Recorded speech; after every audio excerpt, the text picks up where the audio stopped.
Wyatt Kaiser is back. Kevin Korchinski is in Rockford. And could Nick Foligno be traded by tomorrow's deadline? All that and a ton more next on CHGO Blackhawks.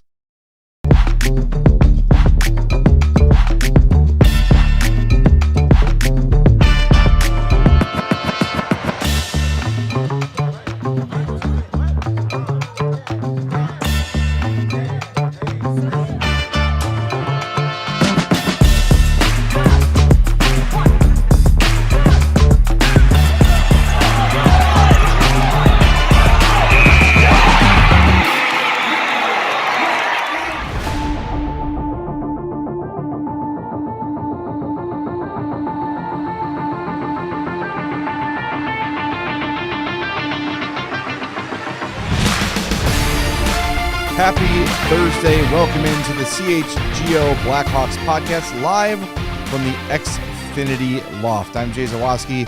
That's Mario Tirabassi. Chloe Thiel is running the show here today, and we have a massive show for you coming up. Do us a favor, hit that like button, subscribe to our YouTube page as well if you're checking us out later on the podcast. Thank you.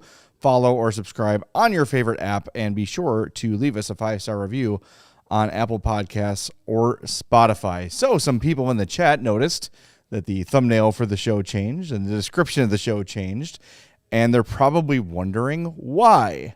Well, within the last few minutes and within the last couple of hours, we meaning Mario and I and Chloe, based on some context clues we picked up today from some stuff we've heard over the last few weeks, and from a recent tweet by Frank Saravalli, I think there's a pretty high likelihood that Nick Foligno is dealt by 2 p.m. tomorrow. Yeah.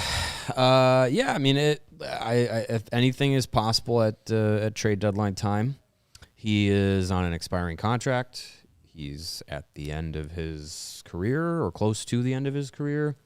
And he's a guy that is highly competitive, and we'll play his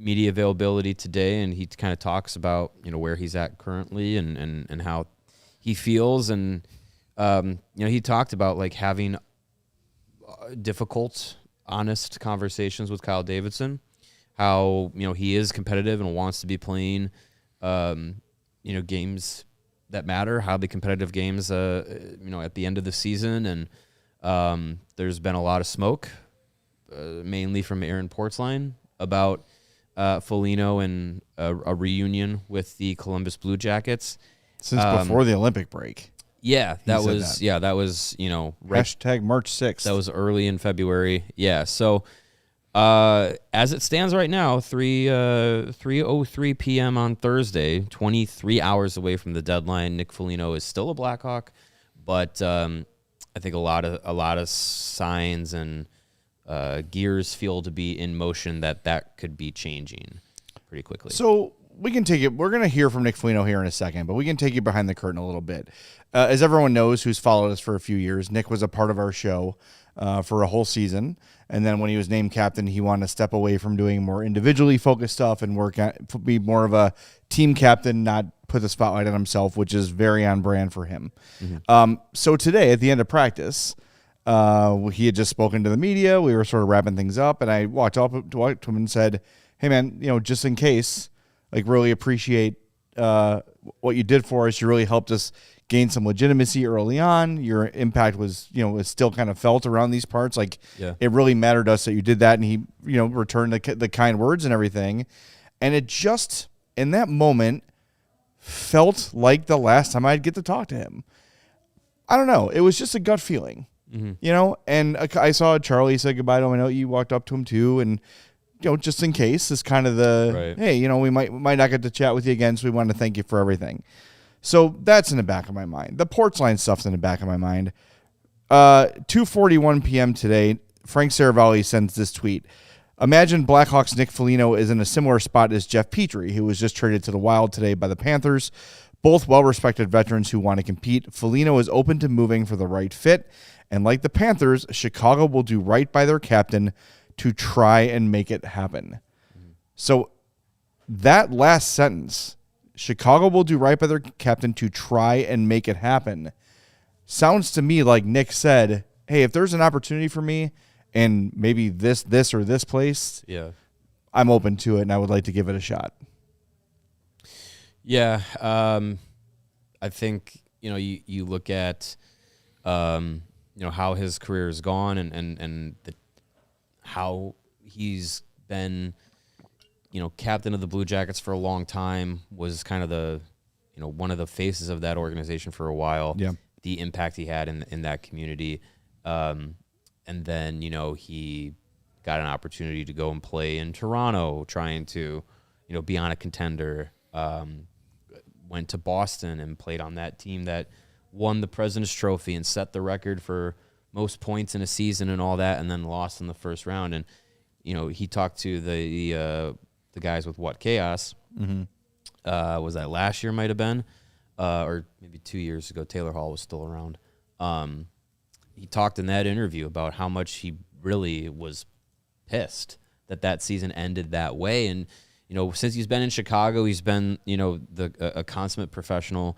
He's gotten a contract extension. He was named captain. He's really been invested in the community and the Blackhawks, and he's been invested in his role. But as all of these guys have that desire to play at the top of their games and play the most competitive hockey that they can, this might be the end for him in the NHL. And I think if he's asking for a trade, that indicates that this is his last year. Yeah, that probably indicates that this is the last go-around that he's going to have, because otherwise he'd be a free agent this summer. And if he was going to come back and play another year, maybe he says, okay, well, I've done the captain thing in Chicago. I rode it out to the end of the year. Now I want one more chance, one full season. He's done his time, for sure. Yeah, he's put a lot in, to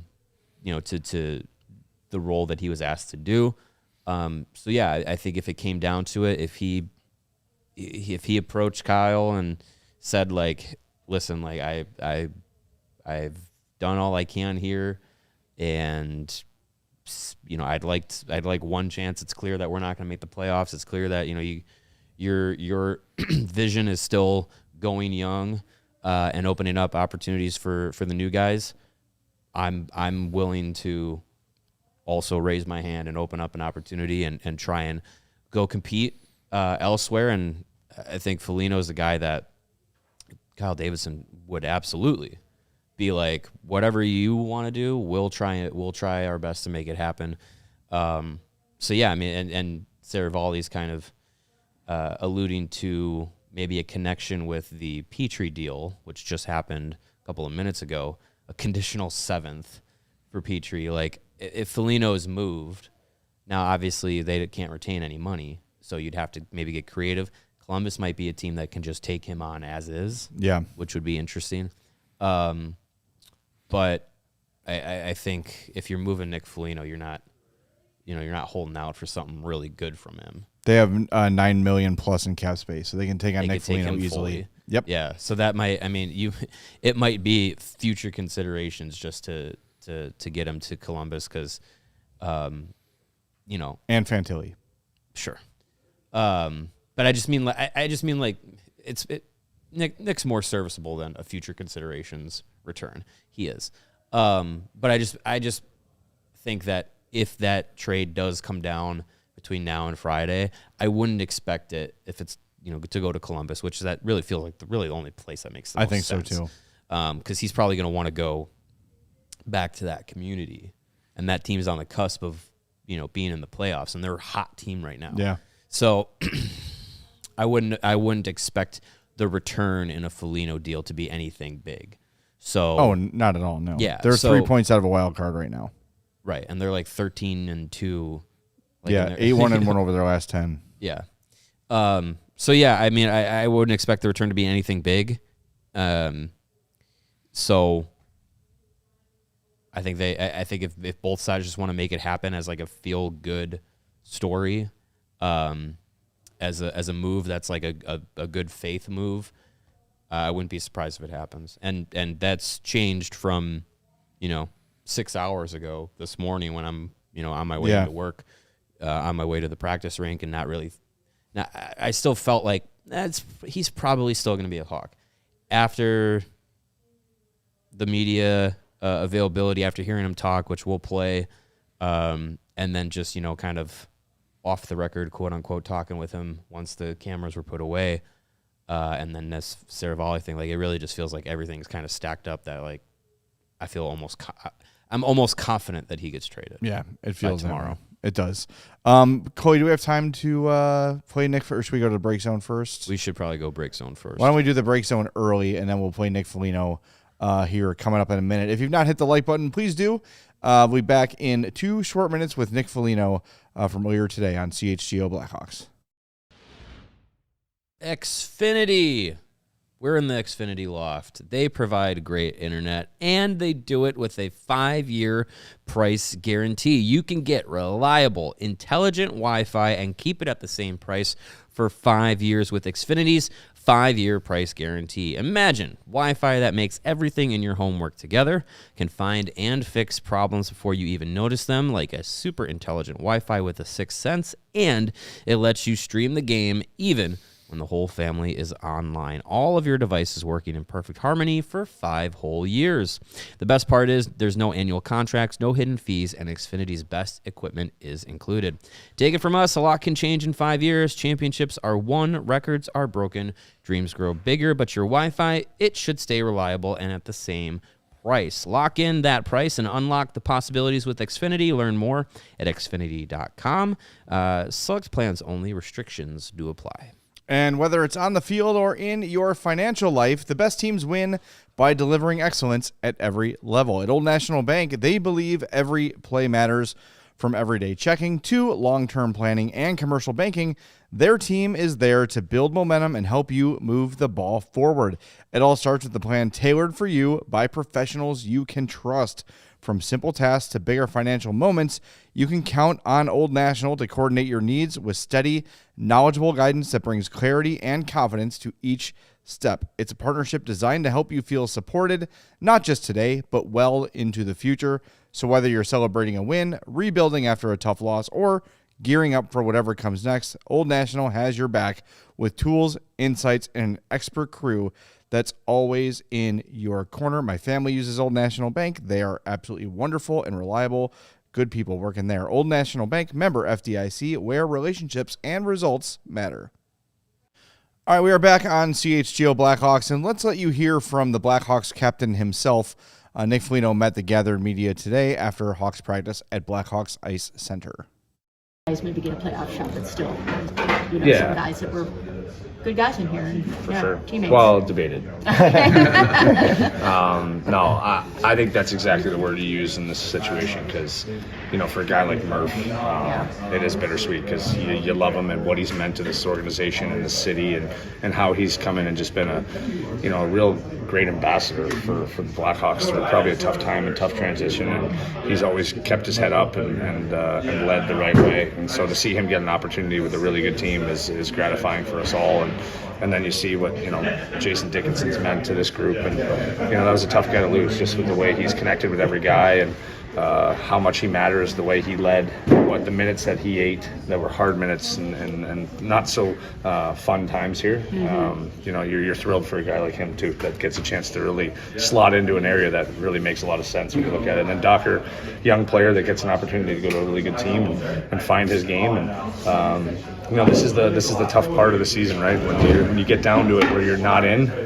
These are the emotions and feelings you have where you lose some really good people, and you don't want to be in this spot too many times. And I think that's probably the message that's been heard the loudest the past few days here from the group. I think they're getting tired of being in this spot, so hopefully it's a motivating factor for years to come. Connor gets the A for the rest of this season and everything, and you've had a front row seat to kind of watch him grow. And what's it been like to just watch him continually grow into a leadership role, and now with a letter to boot? Yeah, I think you're just seeing the maturation of a 20-year-old, 21-year-old, and soon to be 21-year-old, and the weight that he's carried already at a young age and how he seemed to have been able to handle that. And especially this year, I think he's just really comfortable in who he is and what he means to this team and on and off the ice. So I think it's a no-brainer in all our eyes for how he's led us and and what he does on a nightly basis and daily basis in here. So it's exciting for him to get that opportunity, and it's going to be part of who he is. I mean, he's a leader of this team. He's going to be a guy that this franchise stands on for a long time. So it's exciting that his journey has started. And, it'll be neat to see who else rises to the challenge of leadership in here.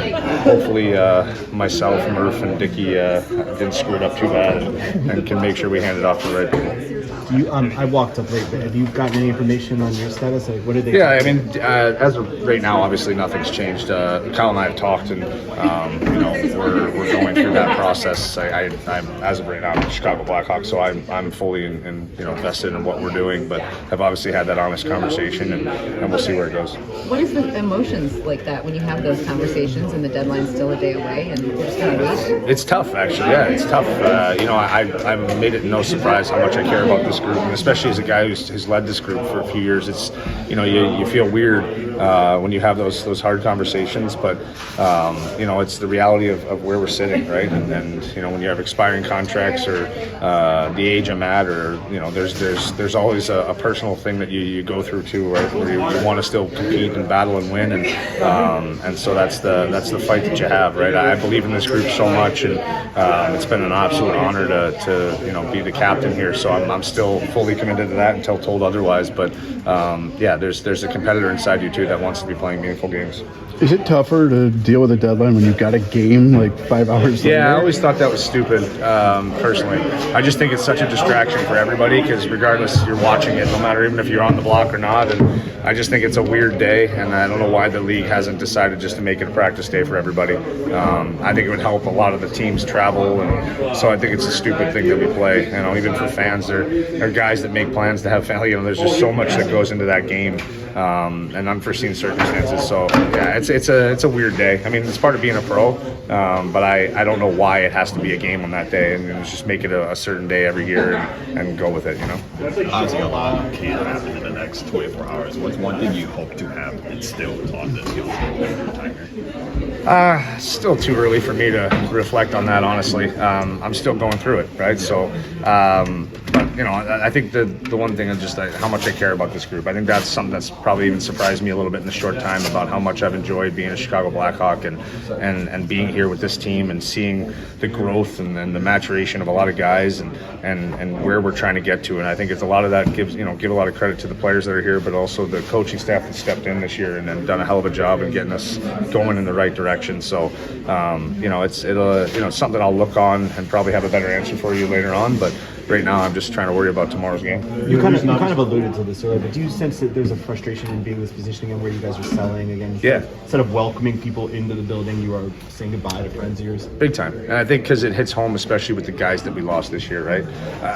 Not to be rude, but over the past few years, I think we were trying to sort out who wants to be here, and now it's every guy that really does want to be here and make a difference. But the reality is there's other teams that really want these players, and this is what happens when you're not put in a position that the organization has to make hard decisions, and guys have to also make decisions for their careers, right? So it's the realization that if you're winning, if you're in the dance, you're adding, you're excited, the emotions are high, because you're looking to add and strengthen your group, as opposed to losing some really good people that matter and have mattered for a long time. So this is that 1 year where I think it's a wake-up call to a lot of guys in here, how this has got to get turned around quick, and we got to be in a position where we're 10 points in next year, and how much more fun and exciting the group is because of that. Obviously, you're losing some on-ice talent, you're losing leadership, but you're losing just life experience, like grown-ups with life experience. Yeah. What does that mean for a young team that, they're kind of on their own pretty soon? Yeah, well, I would not take any advice from anyone in here anymore.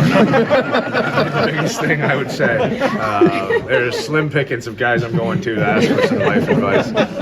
No, it's tough. Like, listen, these are two of my really good friends. Docker, great kid, got to know him really well. Had him up in my house in the summer. Like, these are guys you care a lot about, right? And this group cares a lot about. Not just myself. Like, they've ingrained themselves, and they're guys that if you ask any player in here, they look to every time they come in the room. They're excited to see their face. And it's weird to have them not in this room right now, right? For myself and I've been doing this for 20 years, so it's a tough feeling. You miss, because especially the battles that we've gone through the past couple of years, those guys were a big part of myself leaning on a lot of those guys, and especially the guys in this room looking to them for answers. And they've been like big brothers to those guys. So it's tough to see, and but it's the reality. And I think I've had it in my career where you wonder what's it gonna be like to lose this guy, and then you realize, well, there's more that I can give, right? And I think that's the message that these guys have to understand, is we as a group have to understand that there's more of yourself to give. These guys were once in your position and had to figure out how to be good pros, how to be the guys that people look to. And so that's the journey that these guys are going to go on now, and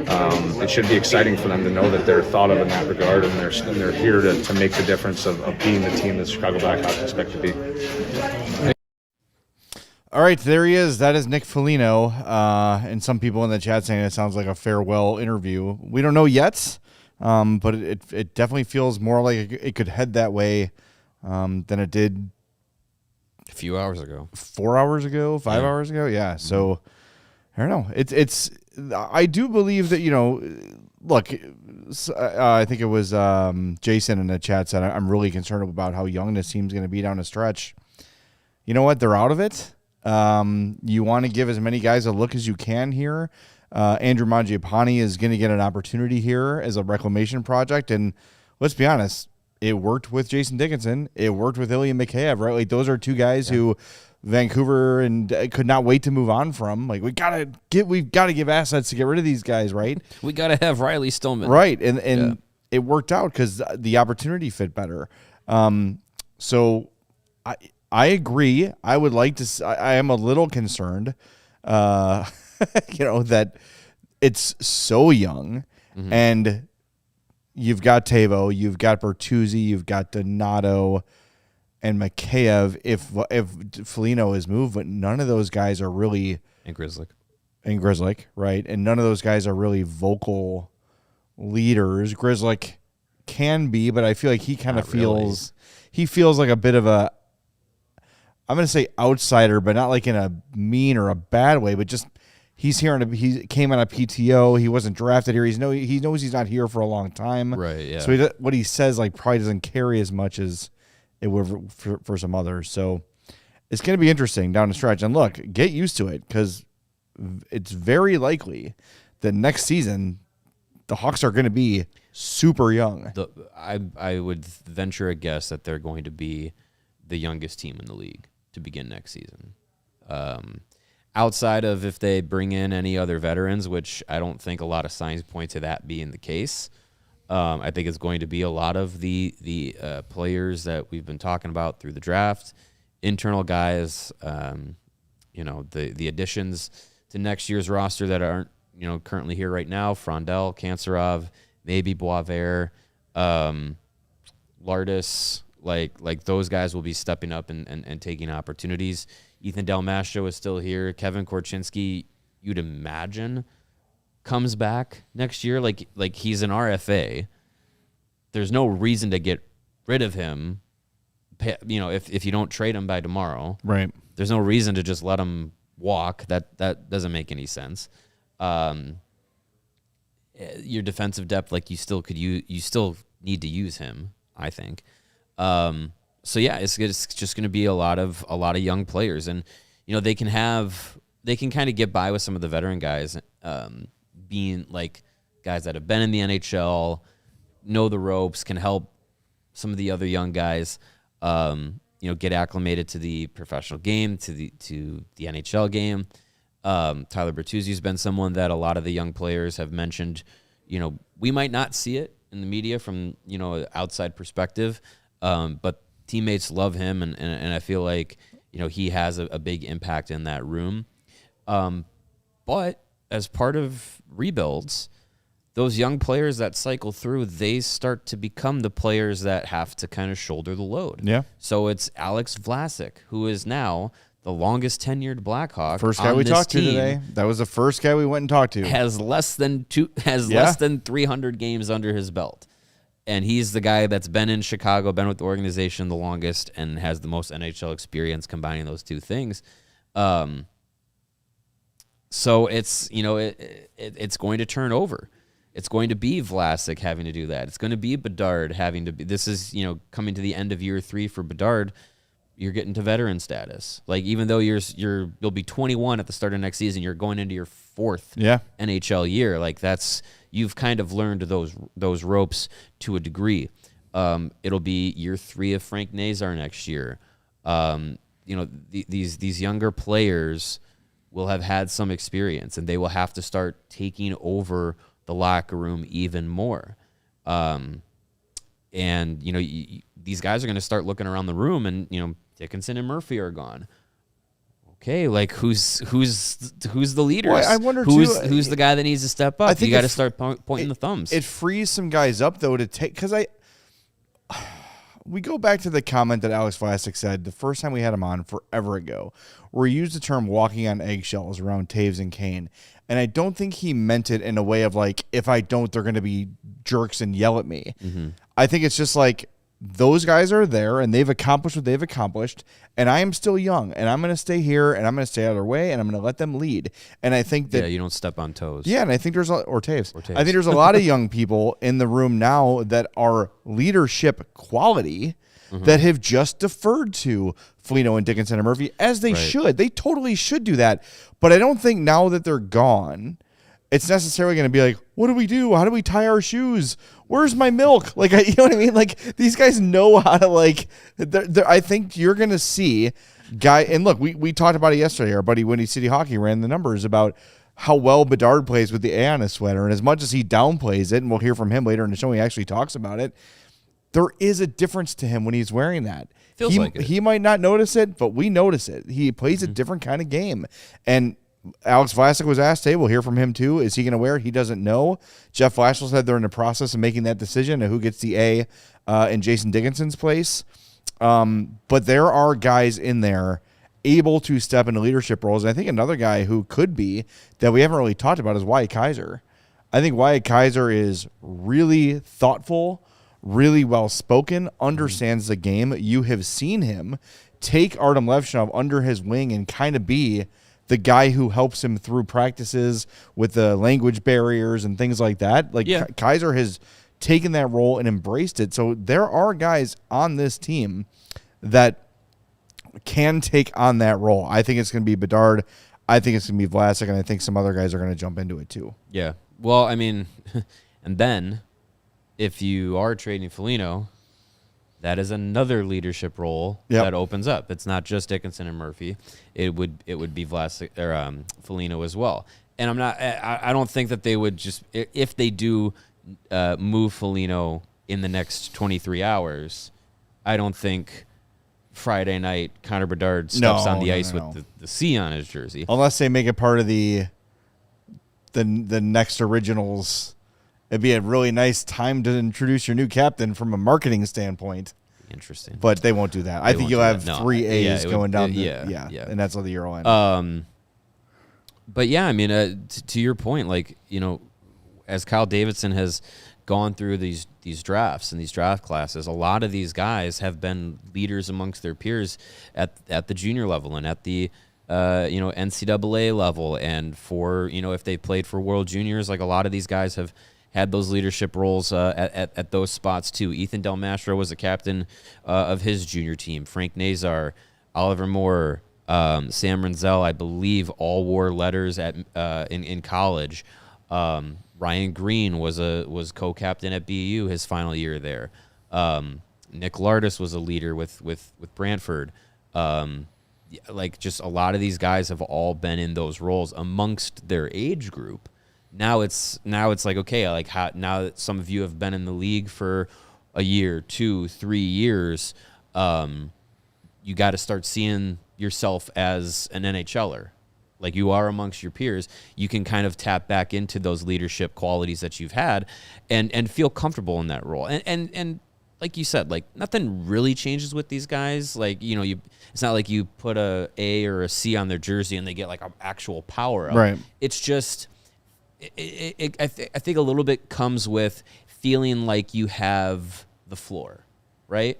And not having to kind of be like, well, is this my is this my place to kind of step in and say something or do something or whatever? Like, you kind of just like, okay, well, I've kind of been entrusted with this role from the organization, from the coaching staff, from my teammates. Like, it just gives you a little bit of that, like, you have the green light to go and be, go and be one of those guys that, people are gonna look to and lean on. And even if it doesn't really change what you do or what you say, it allows you to just kind of maybe feel a little bit more like, okay, like I'm at the front of the line. So it kind of gives you that like extra motivation to make sure you're doing the right things, saying the right things, executing, being the one that's kind of leading the way. All right, we have a $2 super chat from Pip Hastings, who says, will you commit to being patient with the youngsters? I don't know who that's aimed Pip. to, We're but the CHGO Blackhawks show. We started on March 4th, 2022. I believe it was about 3 days into Kyle Davidson's official tenure as general manager of the Chicago Blackhawks. And we basically started when the rebuild was fully underway.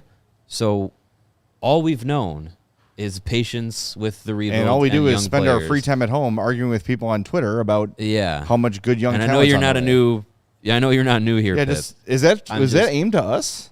I don't know. If it's aimed at the fan base, there needs to be a lot more patience. He says we're going to complain corners of the and not be patient. The Hawks are going to be super bad, and Jay and Mario are going to complain with all due respect and not be patient. Hey man, I don't know where you. Okay. I don't know what show you're watching. I'll take back that. Thanks you're for the not $2 new here. I don't know what you've been listening to. Somehow I'm a water carrier for Kyle Davidson and impatient with the prospects. We're going to complain and be impatient with young players. That's us. That's every day. All right. Every day. All right, man. All right. Well, we're going to hit the break zone. We come back. We're going to hear from Alex Vlasic. We're going to hear from Connor Bedard. But first, let's hear from Jeff Vlasic, who has a little bit of a thought on Andrew Mangiapane, who should be joining the team shortly. After we got a break. That's what I said. Oh, after the break.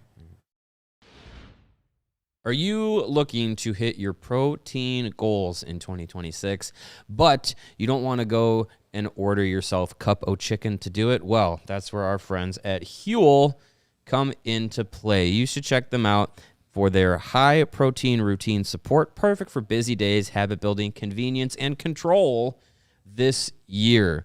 Their ready-to-go drinks are perfect for on the go. I had one this morning. I had one yesterday morning for when I was on the go. It fueled me up. It hueled me up with 35 grams of protein in each serving, plus 27 essential vitamins and minerals.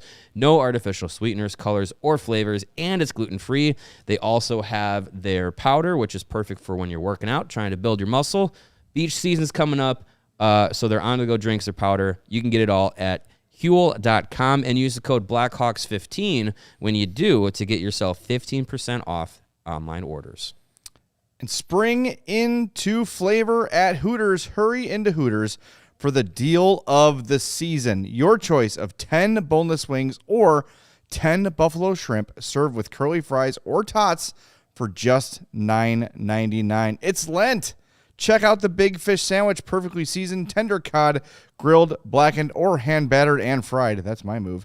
Or enjoy a pound of succulent snow crab legs served with warm-drawn butter and fresh lemon, and keep things cool with a $6 legendary margarita. Or enjoy specials on Dos Equis and Coors Light 22-ounce Big Daddy mugs. Hell yeah.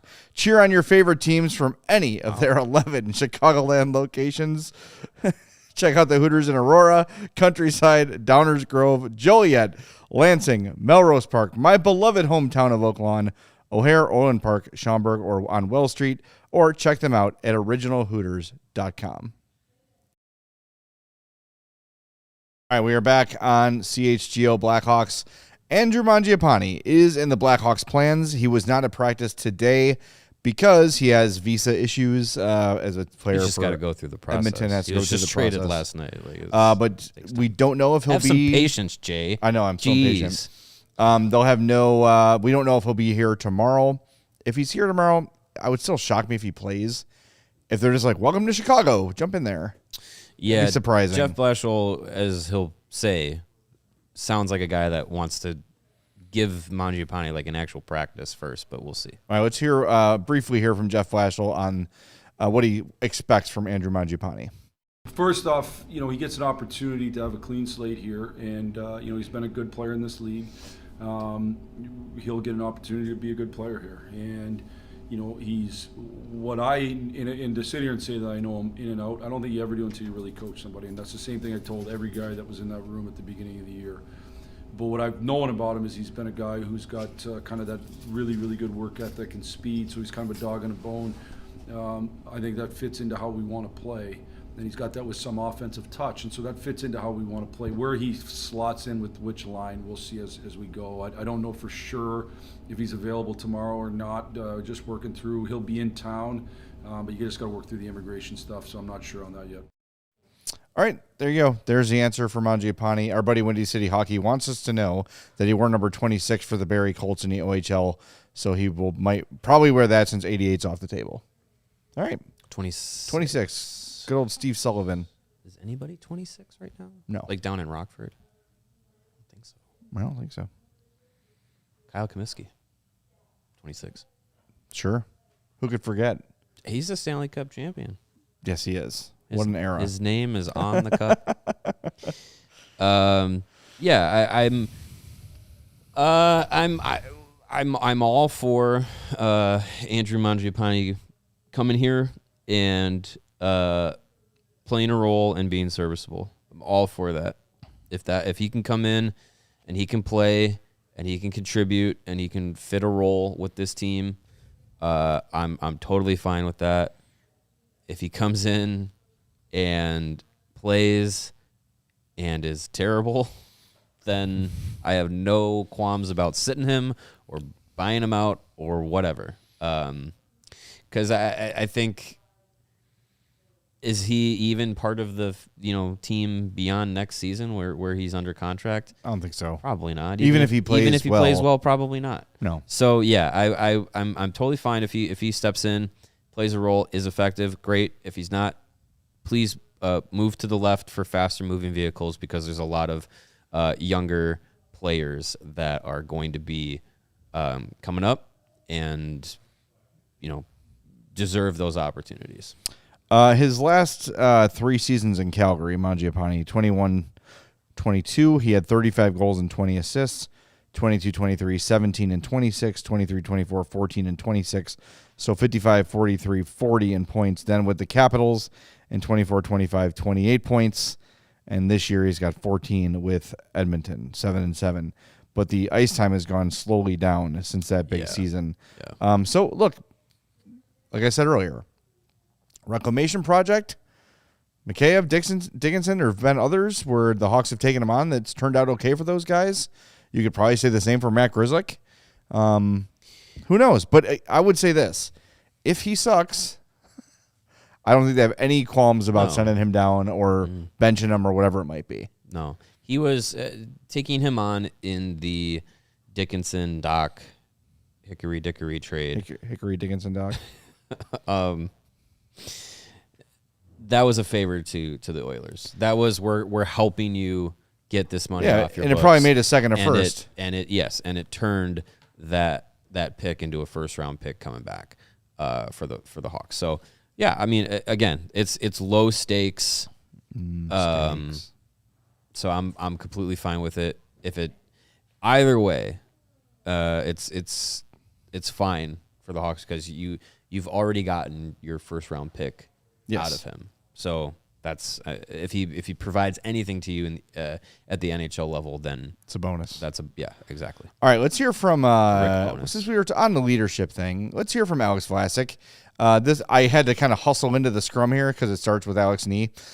He is actually responding to the question from Mark Lazarus about being the longest tenured Blackhawk. So that's what he's laughing about here in the beginning. Blackhawk, how about for you? Yeah, same for me. It's definitely pretty weird, but obviously a great honor and cool opportunity for me to be here with everything that this organization's been through since I've been here. So I'm really grateful for my experience here and looking forward to the future. Dickinson and Murphy are obviously two guys who had a big presence in this room, and guys that you guys looked up to. How does the dynamic change as this team gets considerably younger? We're definitely going to have to, guys are going to have to fill some roles. We're going to have to, figure out who's going to step up and, whether that's being more vocal or just, even, the way that Dickie and Murph played the game, both very honorable, and the way that they played was a way to set the tone and be a leader. So we're going to need some guys to step up and do that. I consider myself one of those guys that can potentially do that. So I think it's going to be a contribution from everybody in the locker room. When you're part of a rebuilding team, how does the trade deadline time hit in here? Does it feel a little bit uneasy, like the unknown of still a couple of more hours to go? Yeah, absolutely. I think it's kind of scary. You don't want to lose any of your good buddies. You don't want to get traded yourself. So you're obviously, the way that I figure out stuff is just checking Instagram. So the last couple of days, I've just kind of been constantly refreshing my page, making sure I'm not missing out. And it's definitely pretty nerve-wracking to kind of not really know what could happen. You have a group of brothers in here, and all of a sudden that can kind of just be completely, separated. So it's it is scary.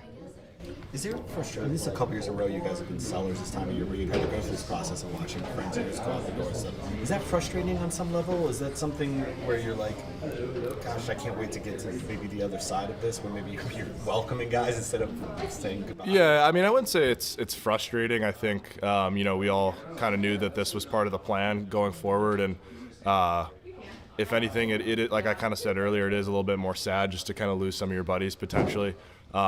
But yeah, definitely. I mean, we talked about it as a team. We want to become a team where we're not losing anybody. We're keeping the guys that we have in here because everybody's contributing and, pushing that effort to make playoffs and potentially being a contender. So over the next couple of years, we hope to be, like you said, somebody that's, a team that's not selling and that, potentially we could be buying and adding to our great group in here. Are you getting the A? I have no idea. Damn.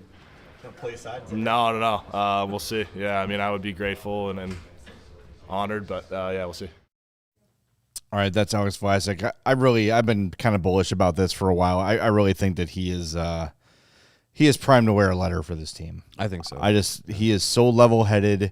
I know there's been, I don't know if it's been frustration, but I think some people have maybe thought he would have turned a bit more of a corner here than he has, because he started out so promisingly, and I think he's still a very good player, but it feels like that big, massive jump hasn't come for him yet.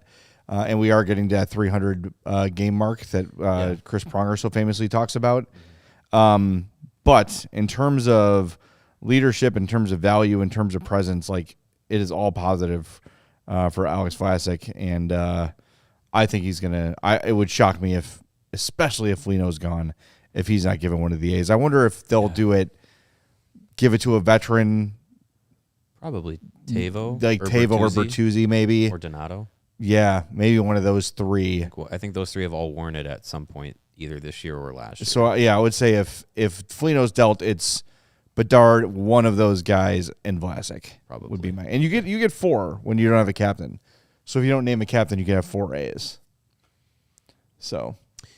Does it have to be, like, at any point you don't have a captain, or is it just like you start the season and you don't name a guy? That I don't know. I just know from times past where there has not been a captain, they have had 4 alternate captains. So we'll see. Connor Bedard also spoke today. I was a little bit taken by how, I don't know, I use the word emotional in the tweet.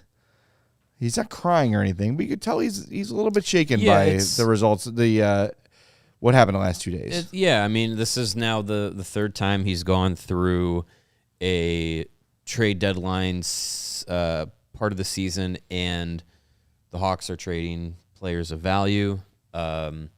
He was real tight with Taylor Hall. He was real tight with Taylor Radish. All the Taylors. Jonathan Taylor Thomas. Taylor Swift.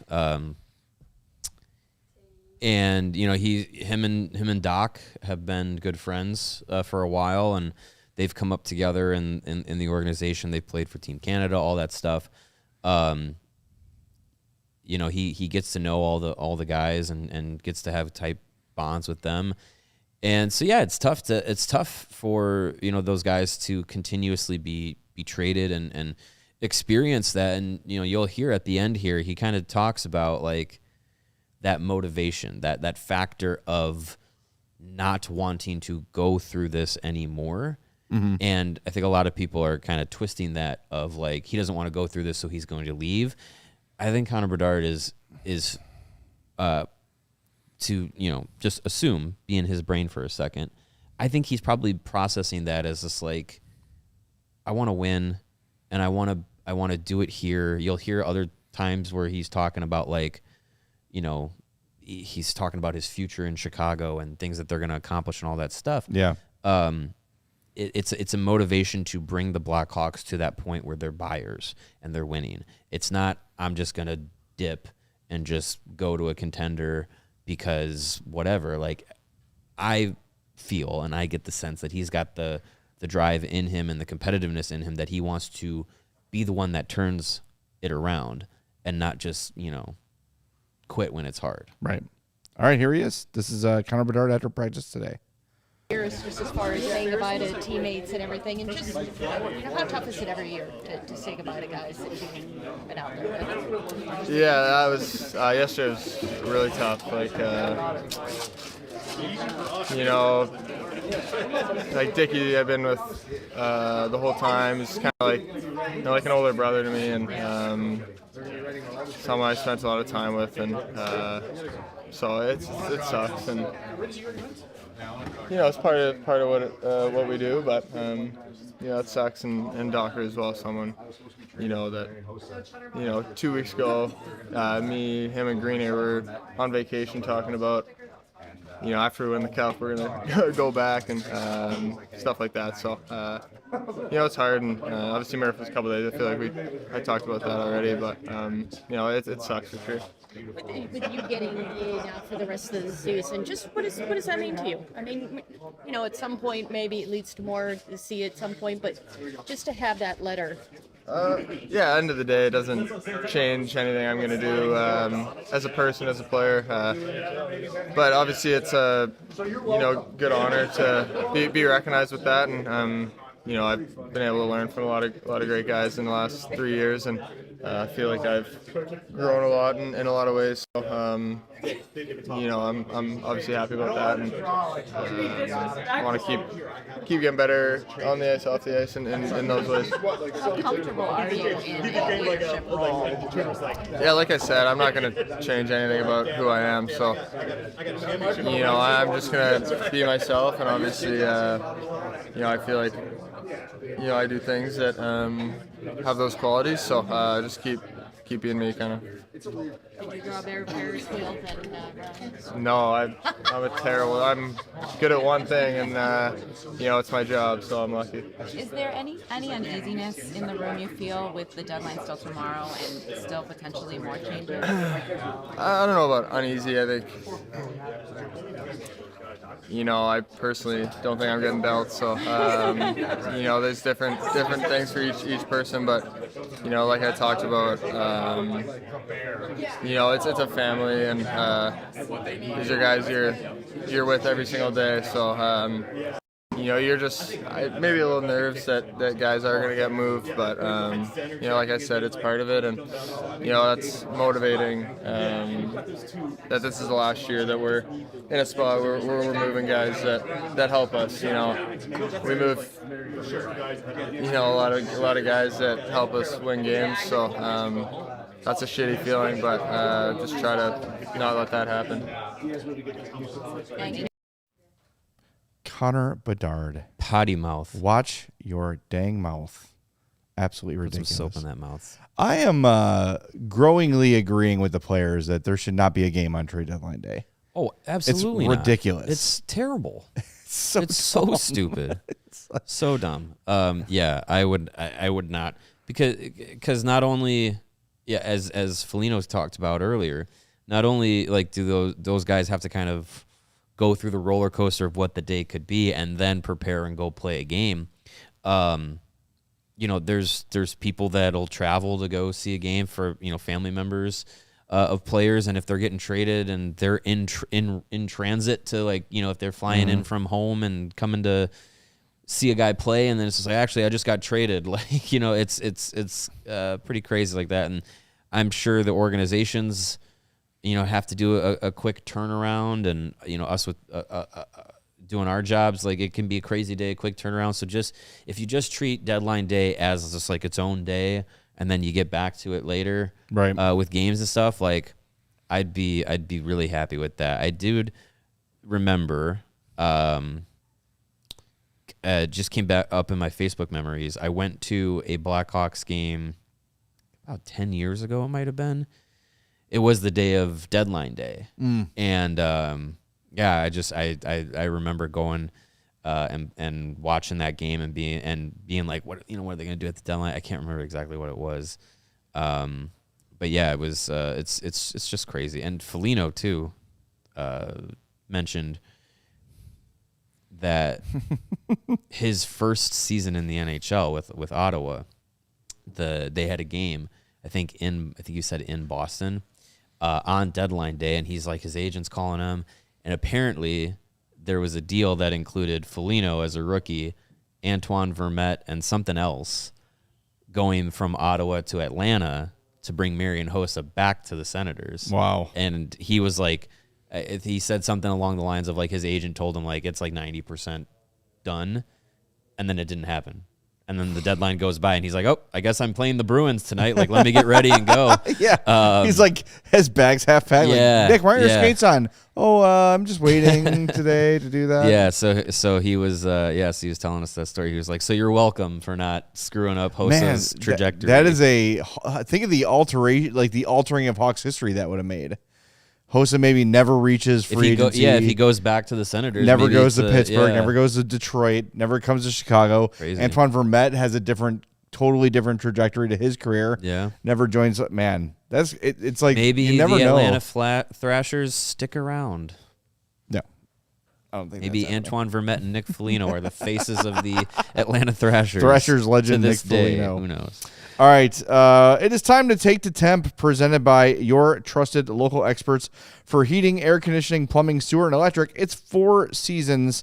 Visit 4seasonsheatingcooling.com for all their special offers and money-saving coupons. That's 4seasonsheatingcooling.com. This would be a way bigger story if it wasn't today, but Kevin Korchinski, who has spent the last, 2.5 weeks in Chicago, played 2 games when Sam Renzel was sick, has been sent back to Rockford.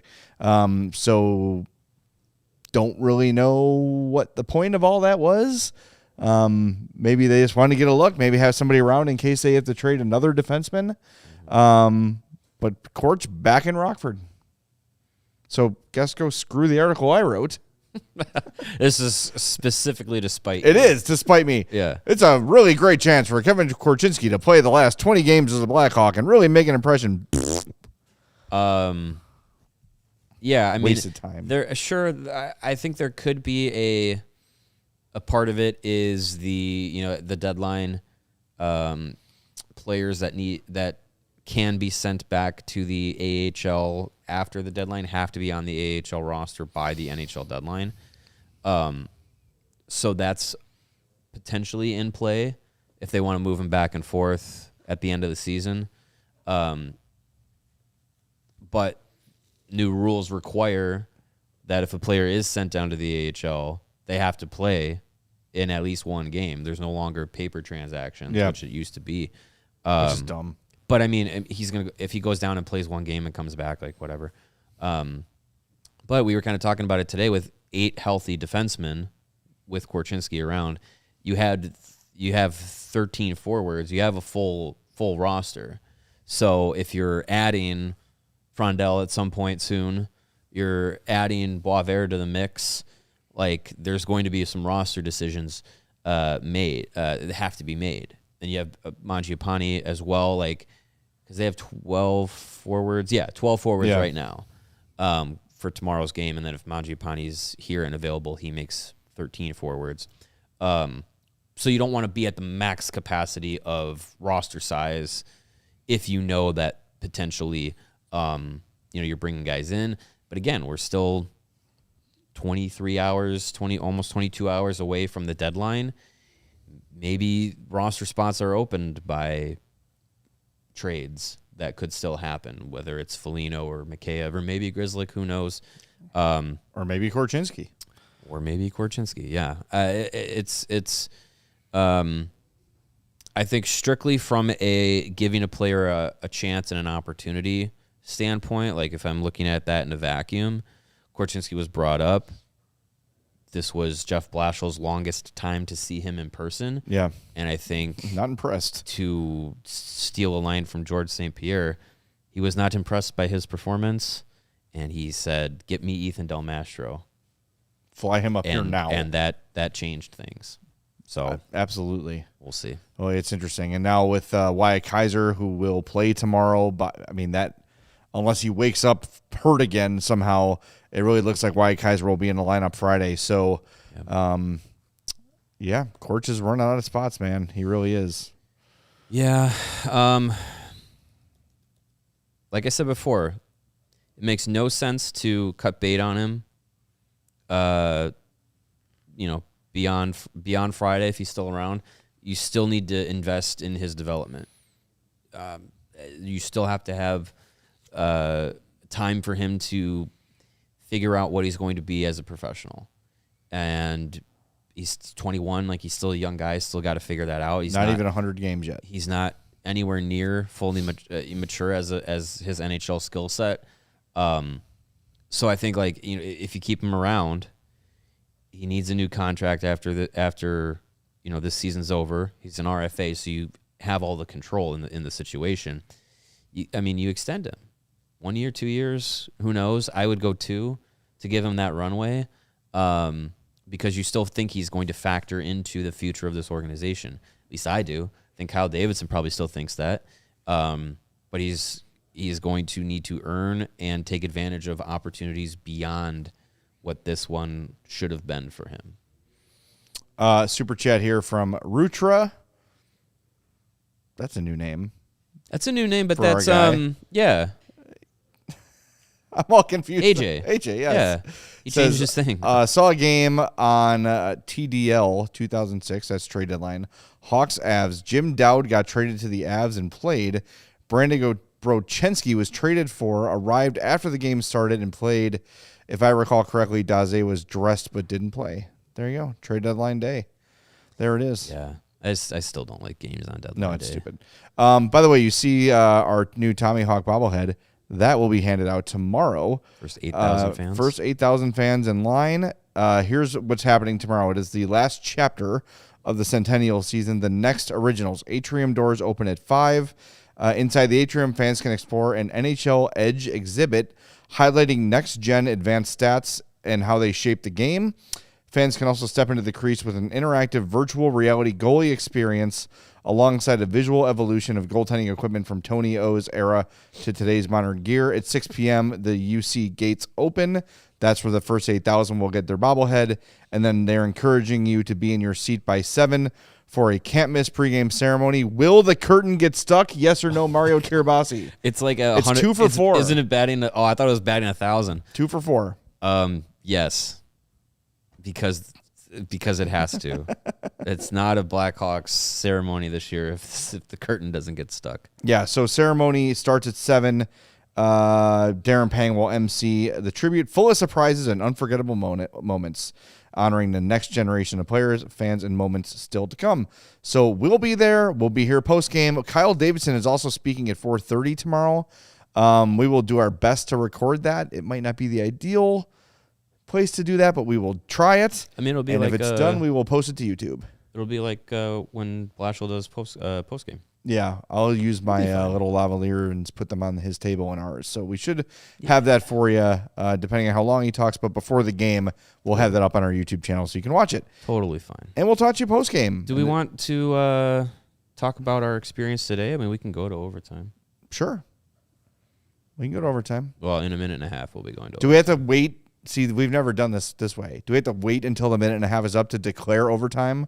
Or can we just say right now we're just going to stand behind the net with the puck for a minute and a half and just decide to go to overtime communally? You have to wait until the hour is up. All right, hang on. All right, everyone take this next minute to close your eyes. Everybody take a drink. Breathe.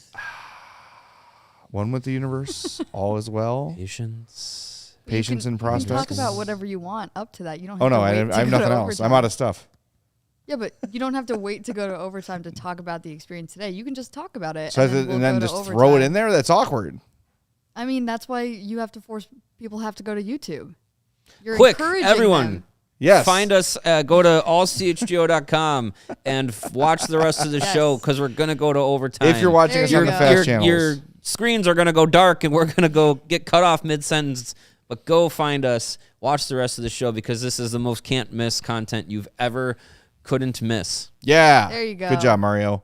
Yeah. Way to spin it. All right, so today we had the opportunity to try some of the new food items at Blackhawks Ice Center, and it's really interesting the way the mindset that Danny Wirtz and Jamie Faulkner had in this design, where it's going to be open all the time. In the mornings, it'll be the downstairs cafe, pastries, coffee, all that. Raise the cup. Raise the cup, and then in the afternoon, the Rockies area will open, where we had chili dogs, we had chicken tenders, gluten-free.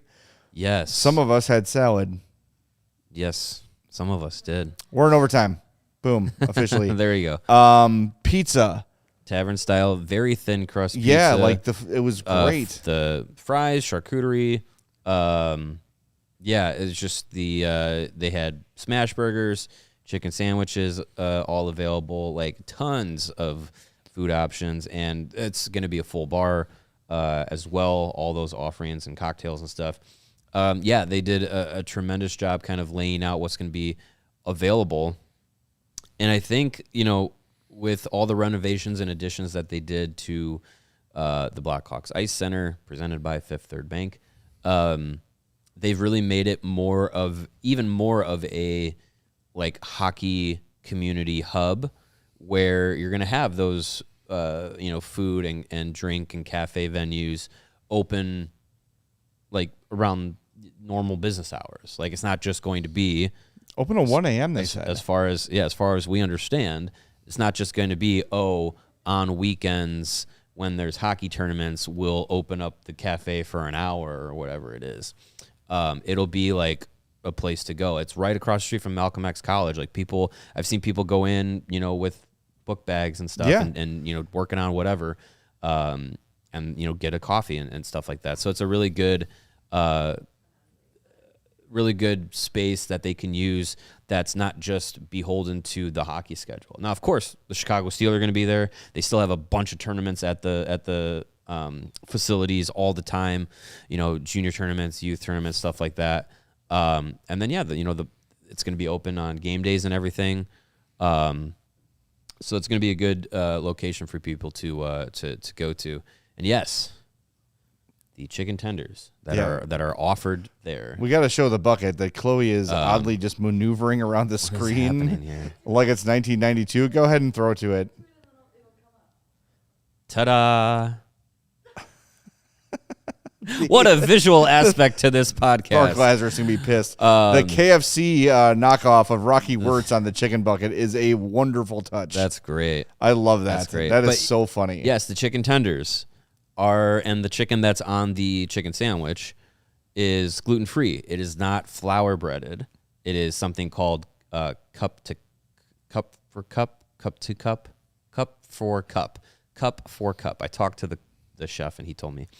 So it is buttermilk and pickle juice based breading that is flourless with potato starch, cornstarch, and some other binders, but it's all flourless. So this was the first true chicken tender that I've had in like 4 years, and they are so meaty. It's like basically They're having awesome. a chicken breast, a deboned chicken breast, that is tenderized, and it was so delicious. I almost had a tear come to my eye. Do we want to show the taste test? Oh yeah, that's right. Yeah, let's do it. Oh, by the way, before you hit play, look for the little cameo in the background here, right when we begin. There's a couple talking. cameos, but there's one that will catch your eye. A really funny one, Yeah. right off the hop. We're at Blackhawks Ice Center sampling some of the new items available to everyone pretty much all day here year round. We're up at Rockies on the top floor, and the Blackhawks have provided a wide sampling of food for us. We are going to taste test the chicken tenders, which we learned are gluten-free. Yes. And from One Off Catering, they say the best chicken tenders ever. So We'll put that to the test. let's give them a try. Do the honor. That is a large tender. You're gonna see if I explode first. Yes. Put some barbecue on. I'm doing barbecue. Yep. Hopefully that crunch comes through.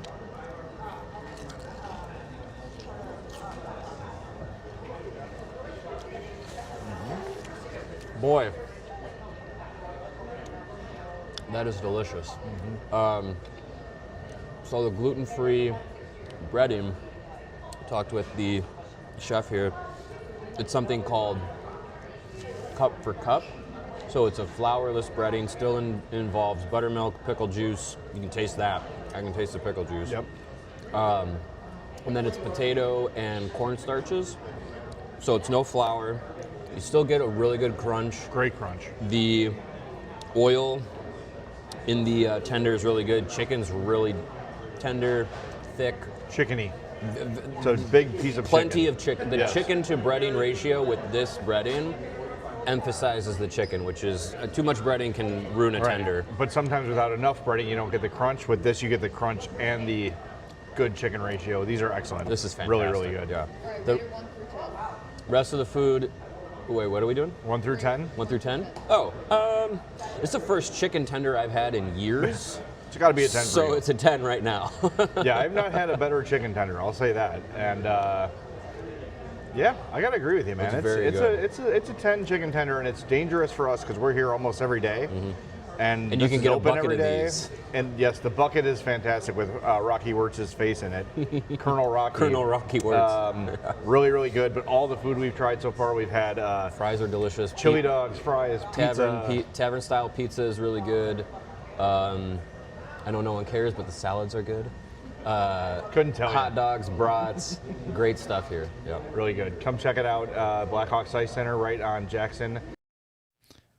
All right, so Rocky's Table and Tap is the upstairs part. That's where the like that sort of food will be sold, and then of course there's the publican breads on the lower floor. Yeah, from the for the bakery. coffee shop. And man, they had a whole like tray laid out of bread and charcuterie, and I just like saw this piece of bread. I'm like, that one looks really good. It was like focaccia, soft, a little bit oily. Oh, just tremendous. Everything we tried was great, and we're not just like, yeah, the Hawks fed us, so we're saying it was wonderful. Way to carry water, Jay. We would have just shown you the pictures and called it a day, but it was really, really good. And I really like the idea that like we can practice is over. We can just walk over there and grab lunch before we come to the show. Yeah, it's great. So enjoy it. Go. Like you don't have to wait for an event. You can just show up anytime. Yeah, if you're in the area. The Blackhawks Hall of Fame is open. It looks awesome. So go check that out. They really did a phenomenal job with the Blackhawks Ice Center, and every Hawks fan should take time. Again, you don't have to wait for open hours. It's open all day. So you can walk in, see Centennial Hall, see the Hall of Fame, get the food. Yeah, that's the other thing, too, is that's all up and open. And walked around there a little bit yesterday. A lot of cool stuff in the archives of the Centennial Hall. They've got the 100 hockey sticks that commemorate the 100 years of Blackhawks hockey. With like a timeline of things. Those are cool. Some of That's those really sticks cool. are colored differently. You'll see the 6 sticks that stand out for, you can think of obvious reasons. And yeah, it's just it's a really cool space. They got the old like season programs that are framed, like the big pictures of them. Those. It's very cool spot. Basically, and I know you've said it, but it seems rare sometimes when places that get these renovations or these new facilities or whatever actually look and live up to the like renderings. It looks fantastic. It's like walking through a rendering. It's crazy. It feels modern. It feels it's awesome. So it's a great spot. Like I said, the Chicago Steel are going to be located there starting next season.